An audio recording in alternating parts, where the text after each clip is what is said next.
Welcome to another Nintendo News Minute. I'm your host, N64 Josh, and the Switch 2 is literally taking over the news cycle. So we got a lot to talk about today. We're going to start this off by hitting just a couple of smaller news articles, and then we're going to take a look at some of the bigger things happening in the world of Nintendo.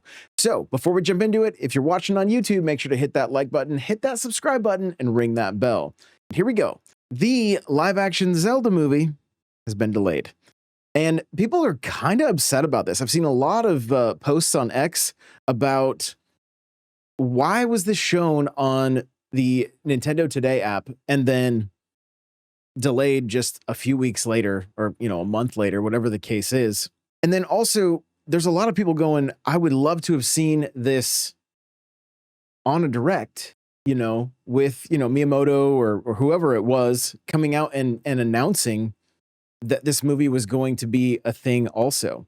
And so there was another announcement today for Splatoon, which we're going to talk about. That's the major part of the show we're going to be talking about in a little bit. Also just dropped on the app, which is fine.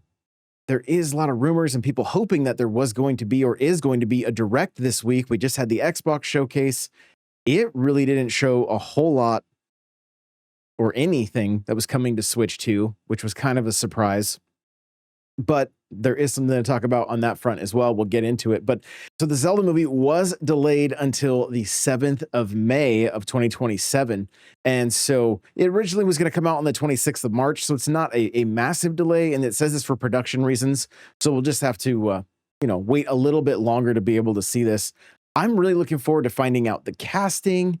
The first trailer, I'm cannot wait to see the style of this movie. I'm really hoping for a very gritty and somewhat more mature style film than something kind of leaning towards kids. I hope it gets a PG-13 rating.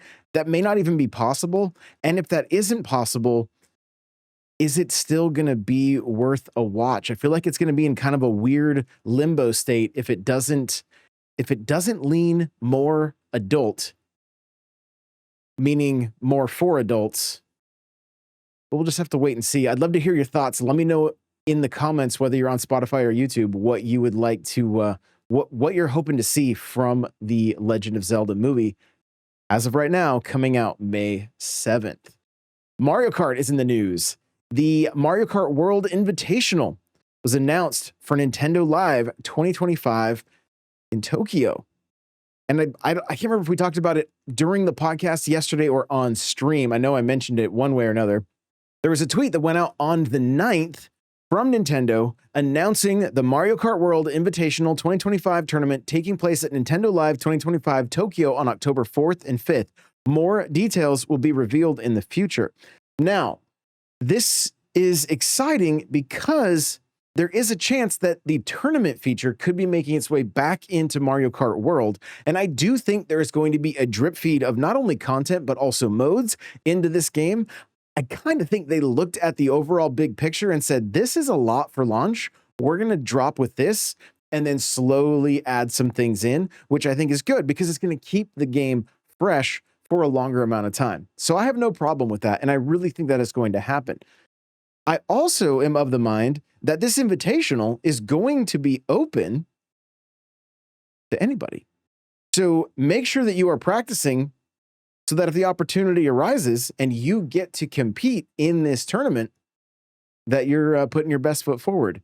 This game is an entirely different beast, in my opinion. I'm really, really liking it. I do feel like there's a bit of a challenge to it. And honestly, I'm glad for that. At first, I was like, I kind of miss being able to, front run or be above average, I would say. And this really leveled the playing field. And now it's about learning the tracks again, getting the drifting down, finding the best shortcuts. And it's really it's totally fresh, and I'm loving it. But again, the invitational, more details coming soon. When, we don't know. But I love seeing stuff like this because it means that Mario Kart World is going to be having championships on the regular. So really looking forward to that. I mentioned earlier the Xbox showcase, not a lot of news when it came to Switch 2, not a lot of Switch logos, that kind of thing. There is news about Call of Duty making its way to Switch 2. Taking a look at this article from Nintendo Life, it says Nintendo platforms were notably absent from the latest Call of Duty Black Ops 7 announcement.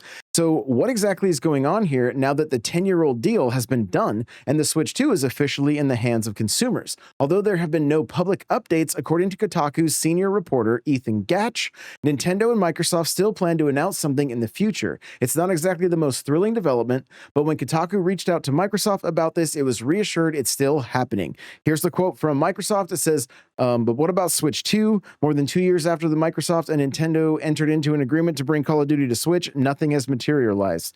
Sources close to the matter tell Kotaku that both sides are still working on it. So again, that's just a quote from the article on Kotaku. So forgive me for that. GameSpot also got in contact with Activision and was told by both sides are still working on it, adding how the team is committed to getting this franchise on Switch, and details will be shared when they are ready. So there you go. Call of Duty still making its way to Switch. I can't wait, honestly. Like, I'm loving this Pro controller. This would be great for playing Call of Duty on. I'm really liking this controller, and would love to play some COD on a Nintendo system again, because it's been a very, very long time. So fingers crossed we get news soon. Again, maybe that direct coming sometime this week, next week, maybe. Hopefully within the month of June, we get a direct giving us more details on Donkey Kong, as well as what the rest of the year really looks like for Nintendo Switch 2 and what games we could potentially look forward to. Now, this is a little PSA here. It says if you have the Switch 2 battery charge display issue, here is how to fix it. And there's kind of a step-by-step guide. So, we're going to go through it just real quick. So before you start, you're going to need the Nintendo Switch 2 console, your AC adapter, and access to the internet. These are the steps you're going to go. Confirm that you're using a adequately powerful AC adapter to charge your console. The Nintendo Switch AC adapter can be used to charge the Switch 2 when plugged into the console directly. Due to power output differences, it cannot be used to charge the Nintendo Switch 2 when docked. Confirm that your console has the latest system update. Power off the console. Press and hold the volume up and volume down buttons. Press the power button once to turn the system on. Keep holding down the volume buttons until the menu for recovery mode appears. Navigating to this menu should reset the battery level meter. Power off the console again, and pressing and hold the power button until it turns off. Power the console back on and monitor the situation. So there you go. If you're having the issues with your with the percentage display not showing correctly, that may fix it. I know for me, as I picked up my Switch out of the dock today after it being on the dock for hours, I'm not sure that the Joy-Con were fully charged. So I might have to look into this too. Maybe I have something going on. I jumped in and played. It was no big deal, but I was kind of surprised to see that the batteries weren't all 100%. So I'll have to look into it, see if I'm having the issue. Taking a look at the Switch 2's launch. Switch 2 is Nintendo's biggest UK console launch of all time, but PS5 and Xbox Series S have it beat. The Switch 2 is Nintendo's biggest console launch of all time in the UK, according to Nielsen IQ data shared with the game business. While Nielsen IQ does not share specific figures, the Switch 2 has reportedly outsold the original Switch by more than 2-1, though it should be noted that the Switch 1 was pretty hard to come by in those early months. According to Nintendo, the Switch 1 sold over 80,000 units at launch, while the 3DS managed 113,000, so we're probably looking at around 160,000 units for Switch 2 at least. That said, the UK being a notoriously difficult market for Nintendo, the Switch 2 has not managed to outperform the PS5, PS4, the Xbox Series X or S. Here's looking at the top 10 best-selling consoles launches in the UK. You've got the PS5, the PS4, the Xbox Series, and then the Switch 2, followed by the PlayStation 3, the Xbox One, the Nintendo Wii, the Nintendo Switch at number 8, the Xbox 360, and the Xbox One X. It is also reported that the Switch 2 has sold more than 200,000 units in France, making it the biggest console launch of all time in the region, selling almost double that of the previous record holder, the PS5. Chances are Nintendo will share global sales data for the Switch 2 fairly soon. The company has forecast sales of around 15 million units for the first for the first financial year, and it is said that the Switch 2 could well be the biggest console launch of all time. And I hope that is the case. So far, I am loving my system, and having a great time with Mario Kart, and with looking at like some other games like Legend of Zelda, Tears of the Kingdom.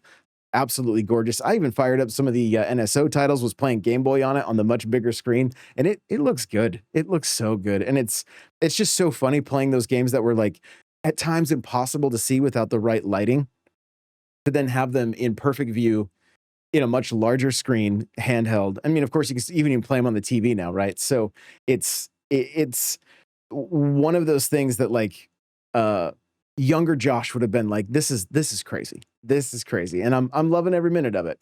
Now we're going to turn to the bigger news story for today, which is Splatoon Raiders. It is a new Splatoon spinoff, and it is confirmed for Switch 2. So Nintendo dropped a trailer on Nintendo Today showcasing some of Splatoon Raiders. I'm going to take a look at the article from Nintendo Life. It says Nintendo has revealed Splatoon Raiders, an all-new spin-off title exclusive to the Switch 2, taking place on the I don't even know these locations, but Spiraholite, I think is how you say it, islands. And correct me if I'm wrong, let me know. Splatoon Raiders is a single-player, story-focused experience in which you play as a mechanic investigating some strange going-ons alongside Deep Cut. Gameplay looks reasonably familiar from what we've seen of it so far, though it seems exploration might take center stage this time around. We're definitely excited to see how this one mixes up the formula for the series. Research is still underway, apparently, which pretty much means Nintendo is still knee-deep in development for Splatoon Raiders. Given the company's recent track record, however, chances are we won't have to wait long to hear more. Now, there were a few things that happened when I saw this announcement. I was like, oh boy, I hope this doesn't mean, like, I hope this means like that we aren't going to be getting a direct soon, because this is kind of big news to leave out of a direct. Now, maybe a direct would give us more details on it, and this is just kind of the teaser, which could be the case. That being said, the trailer that they show, very cool, starts off fantastic. You're like in a helicopter that kind of gets sucked into a tornado kind of storm thing, and then you're kind of exploring this island, and it's brief. They've left a lot to the imagination here, a lot to speculate about. And I'm very curious about the weapons, the inventory. You know, obviously it's going to be a third person shooter. Are there going to be RPG elements? It's kind of cool that we're getting a single player experience, like strictly single player experience in the Splatoon world. And I'm curious about this mechanic. What kind of moves are they going to have? My head even goes to like, this could be a new character for Smash if they end up having some different moves that are like, or weapons that are different from the main Splatoon character in Smash already. Because you see just like a kind of an interesting backpack. Like maybe this character is going to be able to float. Or maybe it's like a Mario Sunshine kind of thing where they're going to use ink as like a jetpack, and that will like propel them into the air. I'm just kind of basing this off of like screenshots and a little bit that we've seen from the trailer. So again, a lot of speculation going into this. The game like, if this was in-game in-game footage or if it was rendered, I'm not entirely sure, but it looked beautiful from what we were seeing. The like crystal clear blue water that you can see from the trailer just looks fantastic. So really looking forward to this one. And there's more Splatoon news to come. We're gonna keep going with this, but let me know your thoughts on Splatoon Raiders and the fact that Nintendo is moving in that direction of a single player Splatoon game. But they also have not forgot about Splatoon 3, and that is going to get a free Switch 2 update later this week. So looking at Nintendo Life here, it says, here's a Switch game we thought would get a little boost on Switch 2, Splatoon 3. While it wasn't part of the initial free update lineup, Nintendo via the Nintendo Today app has announced that the game will be receiving a Switch 2 update later this week on June 12th. That's not all though. 30 new weapons in the form of the Splatlands collection based on older weapons, a raise on freshness caps, new badges to earn, and a new stat in Anarchy Battle, which will help with matchmaking. Urchin Underpass, a classic Splatoon 1 stage, is also making a return later this week. All of these additions are coming to the game regardless of whether you're playing on Switch 1 or Switch 2. On the Switch 2 side of things, Splatoon 3 is getting a performance boost with smoother frame rates in particular areas and more detailed visuals. So seeing all this about Splatoon 3 got me pretty excited to jump back into this game and see what it looks like on Switch 2. It's honestly pretty impressive what I've seen so far with some of these older games. Like I've mentioned, Tears of the Kingdom looks absolutely amazing. It is so smooth. It runs just flawlessly. And I cannot wait to see how well Splatoon 3 runs on Switch 2 with this update.